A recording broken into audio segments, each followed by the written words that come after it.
ঢাকার বুকে এমন এক জায়গা যেখানে কিছুদিন আগেও শুধু আবর্জনার স্তূপ ছিল, দুর্গন্ধ, নোংরা আর অযত্নে ঢাকা পড়ে থাকা এক মাঠ।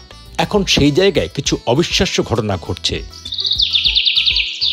এখন এখানে শিশুরা ফসল ফলাচ্ছে, ছোট ছোট হাত দিয়ে মাটি খুঁড়ে বীজ বুনে গাছের যত্ন নিচ্ছে। অবাক করার মতো ব্যাপার হলো, এই কাজের খরচও ওরা নিজেদের টিফিনের টাকা বাঁচিয়ে চালাচ্ছে।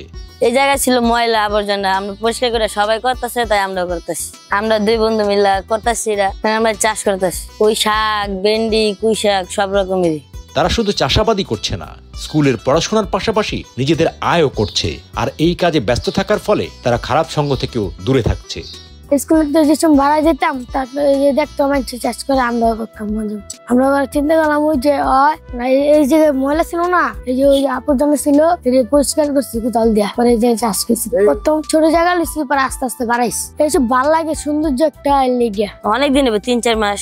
এই বন্ত্রী 2বার হয়েছে, 2বার খাইছি, বিক্রি করছি, আবার করতেছি। কাজ দুইজনই সমানই করি। এই জায়গায় ছিল ময়লা আবর্জনা, কাগজ, বস্তা, এগুলো আমরা এগুলো ফালাই সাইড দিয়ে রাইখা পরে পয়সা করে খুইদা পরে চাষ করতেছি। এখন হাতের ঝিল শুধু সৌন্দর্য নয়, হয়ে উঠছে এক টুকরো সবুজ স্বর্গ। আর এই পরিবর্তনের নায়ক এই শিশুরাই। আমি আগে স্কুলে পড়তাম, গ্যারেজে কাজ করি, সবাই করতেছে তাই আমরাও করতেছি। ওই কাজ করি, ওই টাকা দিয়া এগুলা নি, বীজ কিনি, চারা কিনি, এগুলো আইনা পরে এই জায়গায় লাগায় ফসল হয়ে পরে খাই। এটা তো বিক্রি করি, বেশি হলে আমরা বিক্রি করি, নিজে লেগে লাহি 500 টাকার মতো এরকম হইব। শুধু শাক লাগাইছি, লাল শাক, পালং শাক, ডাঁটা শাক। না আমরা এত জায়গা নিয়ে কিনবো, আমরা কম জায়গায় নিয়ে করি, সবাই করতেছে, মিল্লা সিলাই করতেছি সবাই। এটা দেখতেছিলাম, এরা লাল শাক, ডাঁটা শাক এটি ফেলাইছে না, খেত করতেছে।